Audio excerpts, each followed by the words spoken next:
It's day 9 of our 10-day stay on MicroTech, where we try to perform a different gameplay activity each day, all centered around a single planet.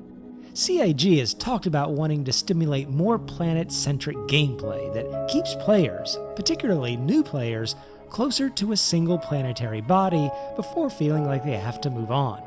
We've put in some clips from CIG in our prior videos, but let's go ahead and get into it, Mobi.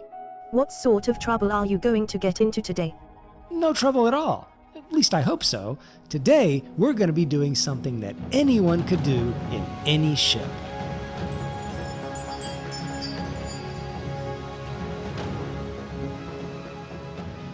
To viewers new to this 10-day series, we perform a different activity for several hours, a minimum of 2, but usually much more, to see if there's enough gameplay of a single activity to support doing it long term. Also, to keep with the planet-centric experience, we're limiting our range to just the planet of MicroTech and its immediate moons. And for anyone following this series, they should know that even though I've had to film and edit this over quite a few weeks, I've kept my word to the viewers and have never left MicroTech, even when doing other things not associated with the series. That is quite a commitment to our viewers. It is, but it made me realize that even at a single planet, there's a lot of different things to do and experience in the game. But maybe even more so, it's made me feel very connected to MicroTech. It's probably going to feel very strange to go to Hurston or ArcCorp again, like experiencing some freshness. But what are we doing today? I'm getting to that. Today, we're going to do some very chill gathering. Gathering? Yes, and I think you're going to find it a little more lucrative than you might think. I think quite a bit.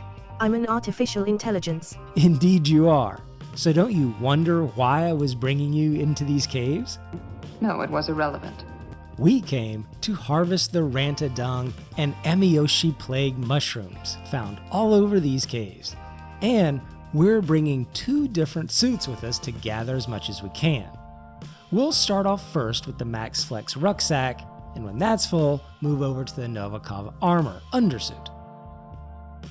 One thing for anyone to know that comes in to harvest this material is that the ranta dung is far more valuable than the amioshi plague. So, if you have limited space in your armor, you're definitely going to want to pick up the dung before any of those mushrooms. Another thing that's going to make this particularly challenging in this 3.11 patch is that items you drop on the ground are culled and disappear almost immediately. This is even true with the flares that I usually carry in good supply to be able to mark my trail. Does that mean you're going to get us lost? Probably. Where are we? But we'll hope for the best. I also packed a Gallant energy rifle in case we run into any trouble. These caves are a great source to find hand minables, and would-be miners often shoot first and ask questions later when they find somebody in these caves. So keep your sensors open, Mobi, and let me know if you detect anything. Roger that. Now, it's almost certain that hand mining the rocks down here would be far more lucrative than picking up this dung and the mushrooms. But that would spoil this bit of dedicated gameplay to really see what this is like and to be able to evaluate it as a gameplay experience. So we're just going to stick with harvesting what we find. The other thing that could be a side benefit of coming to these caves is finding a survivor that supposedly is located somewhere in this labyrinth of tunnels. Right now, those are the 3 main activities to do in these caves: hand mine, pick up harvestables, and find the survivor. But in the future, CIG has said they want to include NPC adversaries. When we add the mission givers and NPCs to the caves, it's going to create new challenges. Maybe outlaws that have taken up camp in these caves, or perhaps creatures we could encounter. Even the size of the caves may start to vary soon, as they've also had plans to be able to drive small vehicles into them like the Rock, or small ships. But for future releases, we'll be looking for massive sinkholes that you can land your ships in, and also huge cave entrances that you can drive your ground vehicles into. So I think there's going to be a lot of variety coming into these caves, hopefully before long.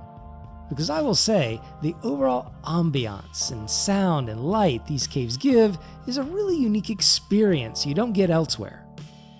Okay, so the rucksack is full. Let's change it out for the Novikov undersuit. It's technically labeled as an undersuit, but this is really more like having armor. It has a very high damage resistance of 40%, has a high resistance to cold, and has quite a number of slots for extra items like magazines and grenades. But what really makes this armor special for our purposes today is the high volume of goods it can carry. The rucksack can carry 52,000 micro SCU, but the Novikov armor can carry 146,000 micro SCU, almost 3 times the volume. Alright, we're getting it filled up. Time to push into the farthest parts of the cave. It almost seems like the dung and mushrooms get even more plentiful down here. I will give the viewers a warning. Even though the air on MicroTech is breathable, down here in the caves, you will be using the oxygen in your suit. So you should make sure you carry an extra oxy pen, and be very careful if you change your helmet or suit so you don't suffocate. Excellent point, Mobi. In addition to the danger of other players and oxygen, what might be one of the most dangerous parts of the spelunking is the cave itself. It's reasonably common to find yourself stuck or wedged between some rocks and unable to move, or generally find yourself in a position you're unable to escape from. So you do need to watch a little bit where you're going. Move carefully, perhaps avoid a lot of jumping and sprinting that could land you into an undesirable position. But if you do get stuck, I've found that sometimes pulling out my gun or executing an animation like the dance emoji would be just enough to free me from being stuck. I might have to combine it with a little run or jump action to get out, but it does sometimes work. Alright, that's it. We're all filled up. Let's get out of here and go sell our goods and see what kind of money we can make.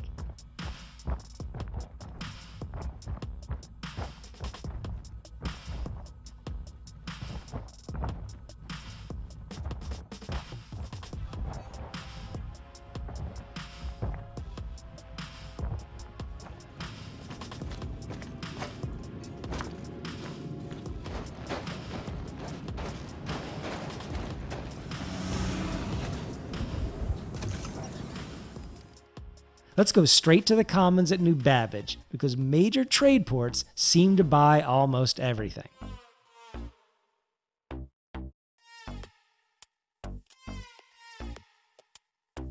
What? They don't want our dung or mushrooms. This is terrible. Alright, let's not panic. We gotta think this through. So it's dung, right? Right. And with CIG moving towards incorporating more supply and demand, and I guess what you'd call supply chains of goods, then it might make sense that dung is considered a fertilizer and could be wanted by places producing agricultural goods. There is one such place in the MicroTech system. It's Bud's Growery on one of the moons. Despite its suggestive name at dealing in illicit goods, it is a publicly marked location in the system. Alright, let's go.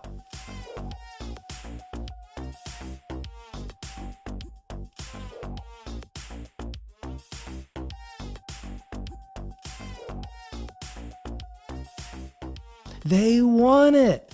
And for a decent price of 44 credits a unit. We'll sell off the stock from both storage armors. We just need to switch it out.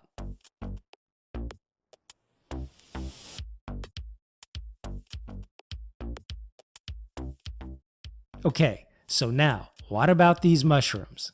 I've heard in the lore that items like mushrooms may be useful for scientific purposes and creating things like medicines or poisons. I suggest we travel to a research outpost and try to sell them the commodity. We can go to the McGrath research outpost that is nearby on Clio. It should also be on the lighter side of the moon right now.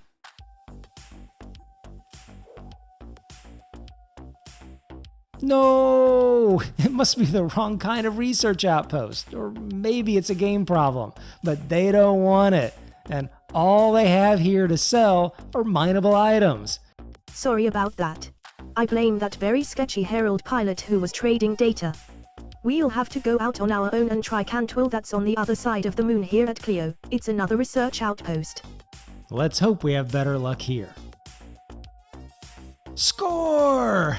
They want the mushrooms, and this is the kind of research outpost that makes medical supplies. So the lore connection between the mushrooms and science must not be too far off.